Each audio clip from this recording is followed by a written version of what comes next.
जय श्री कृष्णा। राधे राधे। आपका स्वागत है गहरे विचार चैनल में, जहां हम श्री कृष्ण की वाणी के माध्यम से जीवन के रहस्यों को समझने का प्रयास करते हैं। हम दिल से प्रार्थना करते हैं कि आज का यह विचार आपके जीवन में शांति, समझ और एक नई रोशनी लेकर आए। तो आइए चलें उस ओर जहां शब्द नहीं, श्री कृष्ण का अमृत वचन बोलता है। क्या आपने कभी जीवन में ऐसा समय अनुभव किया है जब सब कुछ टूटता सा महसूस हो? जब आप सोचते हैं क्यों हुआ ऐसा मेरे साथ? जब आपने किसी अपने को खोया हो, कोई अवसर छिन गया हो, कोई सपना अधूरा रह गया हो, उस क्षण में मनुष्य सोचता है कि ईश्वर ने अन्याय किया, भाग्य ने धोखा दिया। लेकिन उस एक क्षण में जो दिखाई देता है, क्या वही संपूर्ण सत्य है? भगवान श्री कृष्ण कहते हैं, जो हुआ वह अच्छे के लिए हुआ, जो हो रहा है वह भी अच्छे के लिए हो रहा है, और जो होगा वह भी अच्छे के लिए ही होगा। यह कोई साधारण शब्द नहीं है, यह आत्मा की आंखें खोल देने वाला दृष्टिकोण है, जीवन के रहस्यों को समझने की कुंजी। जब अर्जुन महाभारत के युद्ध में अपने ही संबंधियों को देखकर विचलित हो गया, उसने अपने धनुष को नीचे गिरा दिया और कहा, हे केशव, मैं यह युद्ध नहीं कर सकता, मैं अपने अपनों का वध नहीं देख सकता। तब श्री कृष्ण ने मुस्कुराकर उसे यह वचन सुनाया और कहा, तू जो देख रहा है वह केवल शरीर है, जो तू सोच रहा है वह तेरा मन है, परंतु जो वास्तव में घट रहा है वह उससे कहीं गहरा है। हमारा जीवन एक नदी की तरह है, कभी बहाव तेज होता है, कभी शांत, कभी पत्थरों से टकराकर दिशा बदलती है, तो कभी अपने मार्ग पर स्वाभाविक रूप से बढ़ती है। लेकिन हर मोड़, हर रुकावट, हर तूफान इस जीवन यात्रा का ही हिस्सा है। मनुष्य अक्सर केवल अभी को देखकर निर्णय करता है। वो नहीं जानता कि ईश्वर संपूर्ण यात्रा को देख रहा है। जिस दुख को आज आप श्राप समझ रहे हैं, हो सकता है कल वही वरदान बन जाए। एक किसान बीज बोता है, वो जानता है कि बीज को मिट्टी में गाड़ना होगा, अंधकार में रखना होगा, पानी देना होगा, धूप सहनी होगी, तब जाकर वो बीज अंकुर बनता है और धीरे धीरे एक वृक्ष बनता है। ठीक वैसे ही हमारे जीवन के बीज भी दुखों की मिट्टी में बोए जाते हैं। ईश्वर जानता है कि वर्तमान की कठिनाई ही भविष्य की मजबूती बनेगी। क्या आपने कभी सोचा है, आपका किसी से अलग हो जाना शायद आपको अपने अंदर झांकने का अवसर देने के लिए हुआ हो? किसी अवसर का खो जाना शायद आपको उससे बेहतर अवसर की ओर ले जाने के लिए हुआ हो। किसी का विश्वासघात करना शायद आपको अपने आत्मविश्वास को खोजने की प्रेरणा देने के लिए हुआ हो। हम सोचते हैं कि यह जीवन हमारे नियंत्रण में है, लेकिन श्री कृष्ण कहते हैं, जो कुछ हो रहा है वह मेरे संकल्प से हो रहा है। जब आप पीछे मुड़कर देखते हैं, तभी जीवन की घटनाओं का गूढ़ अर्थ स्पष्ट होता है। आज जिस बात का उत्तर नहीं मिल रहा, वह कल का अनुभव बनकर उत्तर दे देगा, परंतु उसके लिए चाहिए धैर्य, श्रद्धा और समर्पण। यदि मनुष्य को पूर्ण भविष्य दिखा दिया जाए, तो वह शायद ईश्वर के कार्यों में संदेह करना शुरू कर दे। इसीलिए ईश्वर हमें केवल उतना ही दिखाते हैं जितना हमारी खिलौना नहीं मिला। वह नहीं जानता कि वो खिलौना उसके लिए हानिकारक था। वैसे ही हम रोते हैं जीवन की घटनाओं पर, बिना यह समझे कि ईश्वर हमें किस हानि से बचा रहे हैं। इसलिए श्री कृष्ण हमें सिखाते हैं, कभी कभी कुछ खो जाने का अर्थ होता है कुछ और बड़ा मिलने वाला है। कभी किसी का दूर हो जाना आत्मा की उन्नति का मार्ग बन जाता है। जो हुआ वह हमारे कर्मों और समय के अनुरूप था, जो हो रहा है वह हमारे आत्मिक विकास के लिए है, और जो होगा वह हमारे हित में ही होगा। अगर आप इस विचार को जीवन में उतार लें, तो न तो कोई दुख स्थायी रहेगा और न ही कोई सुख आपको अहंकारी बना पाएगा। आप स्थिर हो जाएंगे। जैसे एक दीपक हवा में भी टिमटिमाता रहता है, वैसे ही आप संसार के संघर्षों के बीच भी अपनी आंतरिक शांति को खोने नहीं देंगे। इस वचन की शक्ति यह नहीं कि यह आपको केवल दिलासा देता है, बल्कि यह आपको जीवन की असली दृष्टि देता है। इस दृष्टि को अपनाकर देखिए, आपका दृष्टिकोण बदल जाएगा, और जब दृष्टिकोण बदलता है तो पूरा जीवन बदल जाता है। क्योंकि जीवन वैसा नहीं होता जैसा वो होता है, बल्कि वैसा होता है जैसा आप उसे देखते हैं। तो अगली बार जब कोई घटना आपको तोड़ने लगे, तो रुकिए, आंखें बंद कीजिए और श्री कृष्ण के इन शब्दों को याद कीजिए, जो हुआ वह अच्छे के लिए हुआ, जो हो रहा है वह भी अच्छे के लिए हो रहा है, और जो होगा वह भी अच्छे के लिए ही होगा। अपने हृदय में यह भावना बसाइए कि मैं नहीं जानता कि ईश्वर की योजना क्या है, लेकिन मैं जानता हूं कि वह मुझसे प्यार करते हैं, और वह जो करेंगे मेरे भले के लिए ही करेंगे।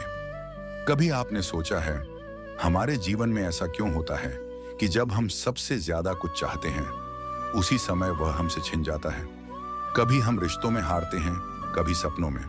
कभी किसी ने कहा आप अच्छे नहीं हैं और हम उस एक बात को दिल में लेकर पूरी जिंदगी जीते चले गए। लेकिन जरा रुकिए, क्या सच में यह सब हमारी हार थी या ईश्वर ने हमें उस मोड़ पर रोका ताकि हम किसी और ऊंचाई की ओर चल सकें? श्री कृष्ण कहते हैं जो हुआ वह अच्छे के लिए हुआ, जो हो रहा है वह भी अच्छे के लिए हो रहा है और जो होगा वह भी अच्छे के लिए ही होगा। यह वचन सिर्फ सांत्वना नहीं है, यह जीवन की दृष्टि है। यह वह दृष्टि है जो केवल कृष्ण जैसे पूर्ण ज्ञानी को प्राप्त होती है और जिसे हम यदि अपना लें तो यह दृष्टि हमारा जीवन बदल सकती है। कई बार जीवन हमें ऐसी जगह ले आता है जहां सब कुछ धुंधला लगने लगता है, न रास्ता दिखता है न मंजिल। हम सोचते हैं क्यों मेरे साथ ही ऐसा हुआ? मैंने तो किसी का बुरा नहीं किया, फिर मुझे इतना कष्ट क्यों? लेकिन श्री कृष्ण हमें एक बात बहुत साफ बताते हैं कि हम जिस जीवन को देख रहे हैं वह केवल एक अध्याय है, पूरी किताब नहीं। जब अर्जुन युद्ध भूमि में खड़ा था, उसके सामने अपने ही गुरु, भाई, रिश्तेदार खड़े थे। उसने कहा मैं यह युद्ध नहीं कर सकता कृष्ण। श्री कृष्ण ने कहा अर्जुन, तू जो देख रहा है वह केवल शरीर है, इन आत्माओं को तू मार नहीं सकता।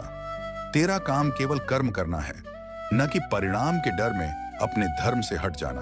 तो अब जरा सोचिए, हम भी तो अर्जुन की तरह ही हैं। जब जीवन हमें युद्ध का मैदान दिखाता है हम डर जाते हैं, जब अपनों से दूर होना पड़ता है हम टूट जाते हैं, जब मन की बात पूरी नहीं होती हम भगवान से शिकायत करने लगते हैं। परंतु ईश्वर हमें रोकते हैं, बचाते हैं और कभी कभी तो तोड़ते भी हैं, क्योंकि हमें नया रूप देना होता है। एक मूर्तिकार जब मूर्ति बनाता है तो पहले वह पत्थर को चोट पहुंचाता है, उस पत्थर को तोड़ता है, काटता है, रगड़ता है, क्योंकि उसे उस पत्थर में एक देवता दिखता है। ठीक वैसे ही जब जीवन आपको तोड़ रहा हो तो यह मत सोचिए कि आप अभागे हैं, बल्कि यह समझिए कि ईश्वर आपको किसी नई मूर्ति में गढ़ रहे हैं। दुख केवल एक प्रक्रिया है, कष्ट केवल परिवर्तन का संकेत है। अंधकार हैं नए मुझे जानने वाला जानता है कि मैं अतीत, वर्तमान और भविष्य तीनों को जानता हूं। इसीलिए जब कुछ खो जाता है मैं उसे इसलिए लेता हूं क्योंकि उससे बेहतर देने की तैयारी कर रहा होता हूं। मानव स्वभाव यही है, जो अभी है बस उसी में उलझा रहता है, और ईश्वर का स्वभाव यही है कि वह भविष्य की उस तस्वीर को देख लेते हैं जिसे हम देख ही नहीं सकते। एक बच्चा जब स्कूल में फेल हो जाता है तो वह समझता है कि सब खत्म हो गया, पर वही बच्चा 10 साल बाद उस असफलता को देखकर कहता है शुक्र है, वही मोड़ मेरे जीवन की असली शुरुआत बना। हमारे जीवन में जो घटनाएं घटती हैं वे कोई संयोग नहीं होती, वे ईश्वर की योजनाएं होती हैं जो हमारे आत्मिक विकास के लिए बनी होती हैं। हर एक आंसू, हर एक बिछड़ाव, हर एक ठुकराया गया सपना शायद इसलिए होता है कि हमारी आत्मा किसी और ऊंचाई की ओर बढ़ सके। क्या आपने कभी सुना है कि कोई बीज सीधे पेड़ नहीं बनता? उसे मिट्टी में दफन होना पड़ता है, अंधकार सहना पड़ता है, तपिश और ठंड सहनी होती है, तब जाकर वह एक दिन वृक्ष बनता है। आपका जीवन भी ऐसा ही है। जो कुछ भी हुआ वह आपको इस बिंदु तक लाने के लिए हुआ जहां आप यह वीडियो देख रहे हैं, जहां आप सोचने लगे हैं कि शायद जो हुआ उसका कुछ मतलब था। मनुष्य को सब कुछ तुरंत चाहिए, साफ रास्ता, बिना तकलीफ के परिणाम। लेकिन श्री कृष्ण कहते हैं सफलता तुम्हारी इच्छा से नहीं, तुम्हारे धैर्य से मिलेगी। आज जो हो रहा है उसे समझना आपके बस में नहीं है, लेकिन उस पर भरोसा करना आपके बस में है। जब हम ईश्वर के निर्णयों को समझ नहीं पाते तो हमें उन पर भरोसा करना चाहिए, क्योंकि जो कुछ भी होता है वह सही समय पर, सही कारण से, सही उद्देश्य से होता है। हो सकता है आज आप किसी अपनों से दूर हों, किसी नौकरी या अवसर से वंचित हों, किसी रिश्ते में टूट चुके हों। हो सकता है आपको लगे कि आप सब कुछ खो बैठे हैं, लेकिन अगर आप कुछ नहीं भी समझ पा रहे तो भी श्री कृष्ण की इस वाणी को याद रखिए, जो हुआ वह अच्छे के लिए हुआ और जो होगा वह और भी बेहतर होगा। आज से, अभी से इस सोच को अपनाइए। हर दुख में यह पूछिए इसमें मेरी आत्मा क्या सीख सकती है। हर नुकसान में यह खोजिए क्या इससे मुझे आगे बढ़ने का रास्ता मिल रहा है? हर अकेलेपन में ये जानिए, शायद ईश्वर मुझे अपने करीब बुला रहे हैं। जो व्यक्ति इन वचनों को समझ जाता है वह जीवन के किसी भी तूफान में डगमगाता नहीं। वह मुस्कुराता है क्योंकि उसे पता होता है ईश्वर अभी कार्य कर रहे हैं और वह जो भी करेंगे मेरे लिए सर्वश्रेष्ठ होगा। उस क्षण में जब जीवन हमारी उम्मीदों के विरुद्ध चलता है, जब हमारे अपने हमसे दूर हो जाते हैं, जब हमारी मेहनत का कोई फल दिखाई नहीं देता, तब मनुष्य टूटने लगता है। वह क्षण बड़ा भारी होता है। वह सोचता है कि शायद ईश्वर ने अन्याय किया, शायद भाग्य ने उसे धोखा दे दिया, क्योंकि उसके पास उस क्षण में केवल दुख होता है, तकलीफ होती है और आशा से खाली अंधकार होता है। लेकिन रुकिए, क्या वह एक क्षण ही संपूर्ण सत्य है? क्या जो हमें अभी दिखाई दे रहा है वही पूरे जीवन की तस्वीर है? शायद नहीं, क्योंकि भगवान श्री कृष्ण कहते हैं जो हुआ वह अच्छे के लिए हुआ, जो हो रहा है वह भी अच्छे के लिए हो रहा है, और जो होगा वह भी अच्छे के लिए ही होगा। ये केवल शब्द नहीं है, ये जीवन के सबसे गहरे सत्य में आशा की रोशनी है।